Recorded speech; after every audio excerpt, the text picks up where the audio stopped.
जय हिंद। तो आज की वीडियो में हम बात करते हैं एसएसबी के बारे में। तो मैं आपको बताना चाहूँगा कि SSB what actually SSB is about, SSB के लिए अप्रोच क्या रखनी चाहिए एंड एसएसबी में किस किस तरह के टेस्ट होते हैं। So before I start I would like to introduce myself. I am Avinash Singh, I am an ex NDA. I joined the academy in 2018 December, and due to some medical reasons I wasn't able to continue after training of 3 years. So SSB, as you can see, it is a personality test.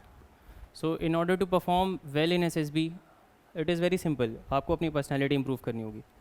How it is conducted? It is conducted over a period of 5 days through different tests. So when you go to SSB, it is a 5-day procedure. Day 1 में screening होती है। अगर आप screen इन होते हैं तो आपको 5 दिन वहाँ रहने का मौका मिलता है। You get through the 5-day procedure. So in order to well in a test which is based on personality, you just have to improve your personality. It's very simple. Now coming on to how to approach SSB, कि SSB अगर clear करनी है तो approach क्या रखनी चाहिए।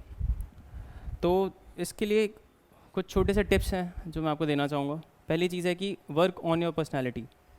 This is the very first thing. Personality पे work करना इज़ अ ह्यूज टास्क. ऐसा नहीं है कि आप आज शुरू करोगे तो आपको 1 वीक या 1 महीने में रिजल्ट मिलेगा. It is a continuous process. It is like sharpening a pencil. तो क्या होता है कि हम पेंसिल को शार्प करते हैं, उसकी जो निप होती है वो शार्प हो जाती है. We use it for some time but we have to sharp it again. और ये एक प्रोसेस है. इन द सेम वे जब हम पर्सनैलिटी की बात करते हैं तो वो ऐसा कभी भी नहीं होता कि I have reached a level कि अब यहाँ से तो इम्प्रूव हो ही नहीं सकता. There is something always which we can improve in a personality. Second point which is very important is know yourself. This point carries huge importance because what we generally see is कि आजकल जितने भी candidates जाते हैं they are not aware about them self.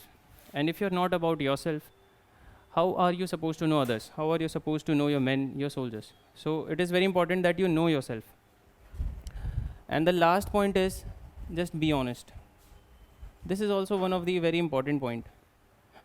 Being honest सुनने में बहुत easy लगता है, but it is not an easy task. If you have that ability to accept, to be courageous enough, to be honest, then it is more than enough. बाकी एक there is one more tip. No show off. What we generally see is when candidates go to SSB, तो वो यहाँ ऐसा वहाँ पे खुद को पोर्ट्रे करते हैं कि मैं ये करता हूँ, मैं ये करता हूँ, मैं झूठ नहीं बोलता, मैं एक रूटीन फॉलो करता हूँ, मैं अपने टास्क खुद करता हूँ. But in real world we hardly see people जो कि ऐसे होते हैं एक्चुअली में. दिस इज़ द रीज़न कि सिलेक्शन रेट भी इतना कम होता है.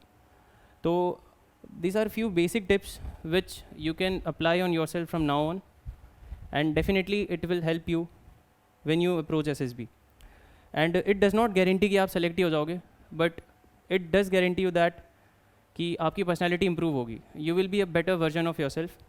सेलेक्ट होना नहीं होना, it is up to SSB because they are there to see whether you fit in the framework of armed forces और not. It is their job. So leave their job on them, let them do it. What you can do, I have already covered it. Is a few basic tips which you should try and you should work upon from now on. Thank you.